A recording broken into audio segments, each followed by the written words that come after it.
Assalamualaikum warahmatullahi wabarakatuh. Perkenalkan, nama saya Fiana Sari dengan NIM 213830 dari kelas 1C. Di sini saya akan memaparkan mengenai jawaban saya dari materi final pengetahuan bahan. Soal nomor 1. Menurut Anda apa itu material teknik? Menurut saya, material teknik atau material engineering merupakan aplikasi dan peningkatan sifat dari suatu material dengan adanya proses, desain, dan pembentukan suatu material. Nomor 2. Jelaskan 5 jenis logam. Yang pertama itu emas. Emas adalah unsur logam yang mempunyai struktur atau sifat yang lunak. Yang kedua, perak. Perak merupakan satu logam yang mudah dibentuk. Perak memiliki warna dasar putih abu-abu. Yang ketiga, perunggu.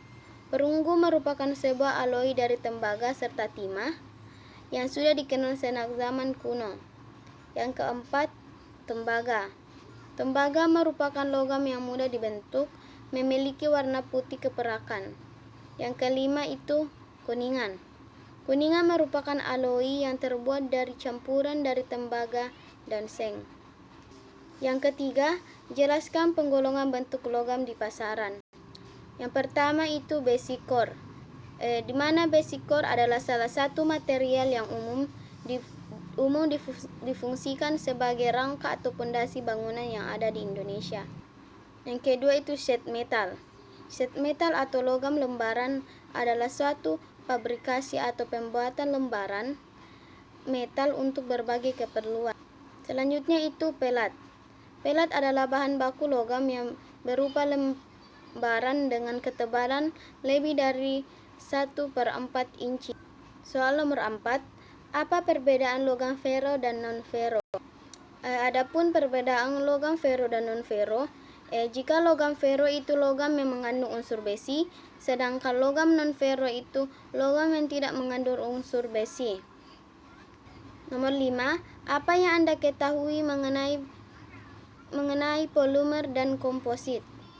Polimer merupakan molekul raksasa atau makromolekul yang terbentuk dari susunan ulang ratusan bahkan ribuan molekul sederhana yang disebut monomer.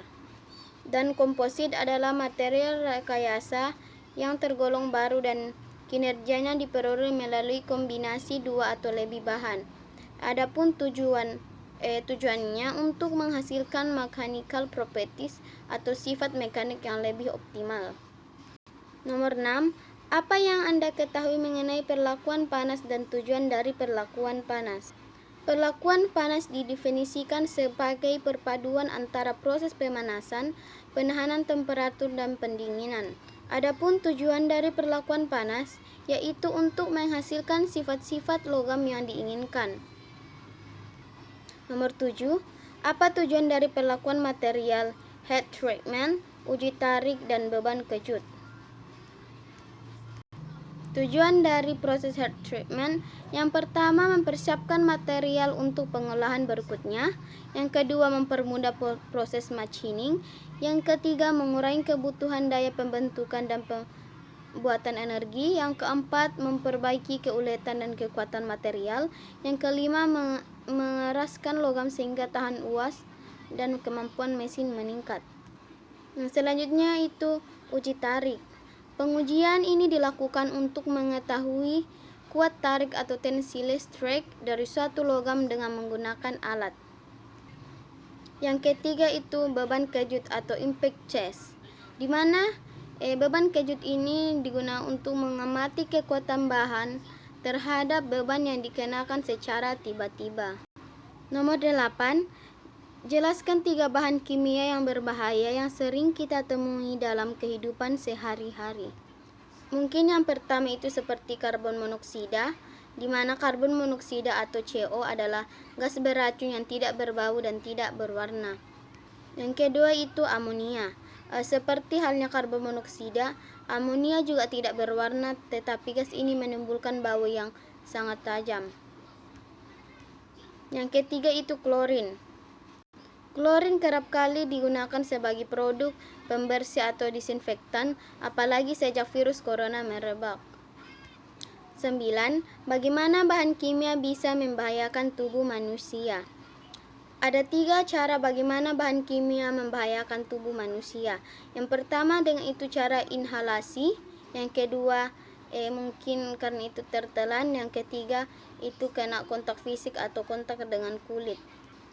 Yang terakhir itu nomor 10, bagaimana tata cara penyimpanan bahan kimia yang mudah meledak.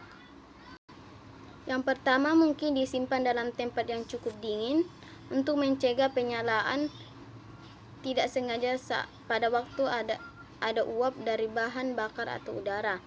Yang kedua itu mungkin tempat penyimpanan memiliki peredaran hawa yang cukup. Itulah tadi pemaparan jawaban dari saya mengenai materi pengetahuan bahan. Kurang dan lebihnya mohon dimaafkan. Wabillahi taufiq wal hidayah. Wassalamualaikum warahmatullahi wabarakatuh.